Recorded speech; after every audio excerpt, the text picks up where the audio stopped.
J'étais en train de monter ma vidéo quand je me suis rendu compte que je vous ai pas parlé de la moitié de la vidéo. Après plusieurs mois d'attente, je suis de retour pour vous parler de l'Alphaeus macrochless. Oui, je vous donne un nom à la con, parce que si je vous donne son nom dès le départ, vous allez savoir de quoi je parle, et c'est pas rigolo. Du coup, c'est la carte que je vous ai balancée sur la gueule, ça ressemble à ça.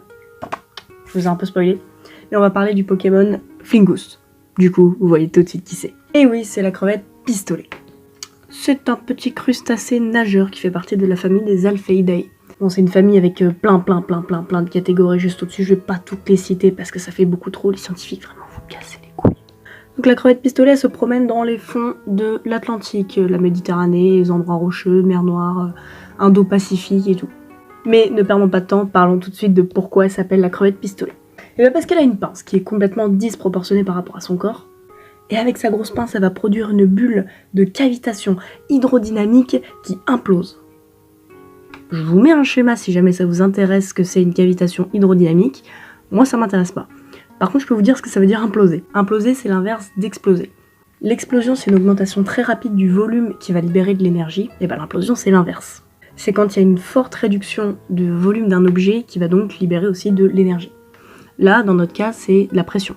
Et pour vous parler un peu plus de notre petite crevette, je vais mettre le chapeau d'Indiana Jones parce que j'ai pas de chapeau de cow-boy. Notre crevette du Far West, en refermant sa pince très rapidement, elle va faire monter en température, elle va aller jusqu'à 5000 degrés Kelvin, ce qui correspond à plus de 4000 degrés Celsius. Et comment c'est ça? Parce que ça produit de la lumière. C'est invisible à l'œil humain, mais ça le fait. De plus, elle va refermer sa pince à 72 km/h pour expulser sa bulle d'air à plus de 30 mètres par seconde. Et pour finir, ça va faire un boucan monstrueux, ça va monter à 200 décibels. 200 décibels, est-ce que vous vous rendez compte de ce que c'est? C'est le bruit que fait une fusée quand elle décolle. Tout ce bordel, c'est juste pour étourdir ses ennemis ou les tuer s'ils sont assez petits, mais comme cette crevette là, elle est carnivore, donc elle va bouffer d'autres crevettes, des vers, des petits crabes, des petits poissons et tout, elle va se nourrir de ça. Je vais retirer mon chapeau maintenant. Mais par quel dieu elle arrive à faire une chose aussi fantastique? Et bah c'est dû évidemment à l'évolution. Donc cette crevette, ça fait plus de 100 ans maintenant qu'elle est étudiée, et c'est que depuis 2018 où c'est la première fois que les scientifiques remarquent que il y a plusieurs mécanismes dans la fermeture des pinces des crevettes. Je vais poser mon micro comme ça, je peux vous montrer. Donc il y a deux systèmes. Il y a le système coulissant où il y a nos deux pinces et avec une tension musculaire, ça va retenir le haut de notre pince et une fois qu'elle va se relâcher, la crevette, paf, ça va se refermer. J'ai très mal fait. Et on a une autre manière avec le joint de glissement et d'armement où c'est un peu particulier, où la morphologie de la pince permet que il va y avoir un glissement et la pince va être refermée très vite.